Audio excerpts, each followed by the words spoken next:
জিব্রাইল আমিন আসছে রসুল করিমের কাছে। ইন্তেকাল গ্রহণ করার 4 দিন আগে সালাম দিলেন, দরজায় করাঘাত হলো। কে? আমি জিব্রাইল। আল্লাহর নবী বললেন, আয়েশা রে, ভিতরে অন্তরম হলে চলে যাও, জিব্রাইল আমিন আসছে।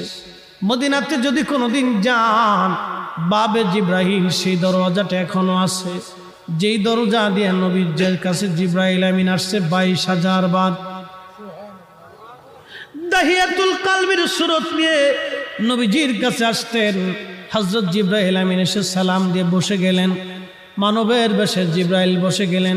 ইয়া রাসূলুল্লাহ, আল্লাহ পাঠিয়ে দিয়েছেন, আল্লাহ সবই জানেন, ভিতরে বাহিরে প্রকাশ্য অপ্রকাশ্য আগে পরে, আপনার অন্তর ভিতর বাহিরে সব আল্লাহ জানেন। তারপরও আল্লাহ আমাকে পাঠিয়েছেন আপনার কুশল জানার জন্যে। হুজুর গো, আপনি কেমন আছেন দয়া করে বলবেন ডি। আল্লাহ নবী ডাক দিলেন, জিব্রাইল হে, আমি অসুস্থ আছি, আমার কাছে ভালো লাগে না। আল্লাহর জিব্রাইল চলে গেলেন। পরের দিন আবার এসে সালাম দিলেন, জিজ্ঞেস করলেন, ইয়া রাসূলুল্লাহ আপনি কেমন আছেন? জিব্রাইলকে নবীজি বলেন, জিব্রাইল রে, আমি তেমন ভালো নাই, শরীর অসুস্থ, আমার ভালো লাগে না, অসুস্থতা আরও বেড়ে গেছে। তৃতীয় দিন জিব্রাইল আমিন আবার আসছে, হুজুর আপনি কেমন আছেন? আল্লাহ জানতে চেয়েছে আপনি কেমন আছেন। জিব্রাইলকে নবী বললেন, আল্লাহকে বলো আমার শরীর ভালো না, আরো অবনতি হয়েছে। চতুর্থ দিন জিব্রাইল একা আসলেন না, মালাকুল মউত আজরাইল আলাইহিস সালামকে নিয়ে আসলেন। আসার পরে দুইজনে সালাম দিয়ে ভিতরে ঢুকলেন। আল্লাহর নবী বললেন, ভাই জিব্রাইল। উনি কে? বলে আজরাইল। আজরাইল সালাম দিলেন, ইয়া রাসূলুল্লাহ, আল্লাহ আপনার খেদমতে আমাকে পাঠিয়েছেন। হুজুর, আল্লাহ আমার উপরে ফরমান চালু করেছেন, আমার উপরে রুলস আল্লাহ জারি করে দিয়েছেন আপনাকে সম্মানের সাথে নিয়ে যাওয়ার জন্যে। ইয়া রাসূলুল্লাহ, ইয়া হাবিবাল্লাহ, তবে আল্লাহ পাক এটাও বলে দিয়েছেন আপনি অনুমতি দিলে আপনার জান আমি কবজ করব, অনুমতি না দিলে আমি আজরাইল ফিরে চলে যাব।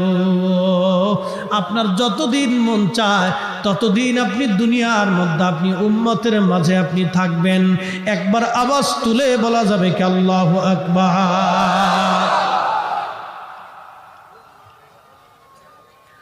একটু বুঝেন তো, আজরাইল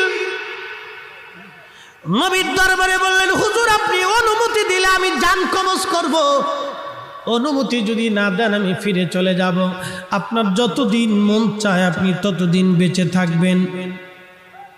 মুসা আলাইহিস সালামের কাছে আজরাইল আসছে, ও মুসা আপনাকে নেওয়ার জন্য আসছি, চলেন। মুসা আলাইহিস সালাম একটা ঘুষি মেরে দিয়েছে আজরাইল আলাইহিস সালামের চোখ বরাবর। আজরাইল, আমার মুসারে যায় কও একটা গরুর উপরে হাত দিতে, গরুর উপরে হাত দিতে বলো। হাত দেওয়ার পরে যতগুলি পশম হাতের নিচে পড়বে তত বছর আমি আল্লাহ তাআলা হায়াত দিব। যাও, যে জিজ্ঞেস করো সে থাকতে চায় না, চলে আসতে চায়। আজরাইল আলাইহিস সালাম গেলেন, ও আল্লাহর পয়গম্বর, আল্লাহ পাঠিয়েছেন আপনার কাছে একটা কথা জানার জন্যে।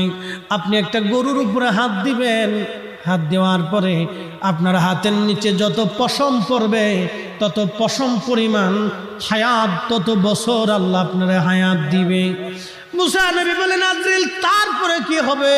বলে তারপরেও আপনার মরণ হবে, মরণ থেকে পালানোর মতো কোনো রাস্তা নাই। মুসা আলাইহিস সালাম বলেন, আজরাইল তাহলে আর দেরি করেন না, নিয়ে চলে যান।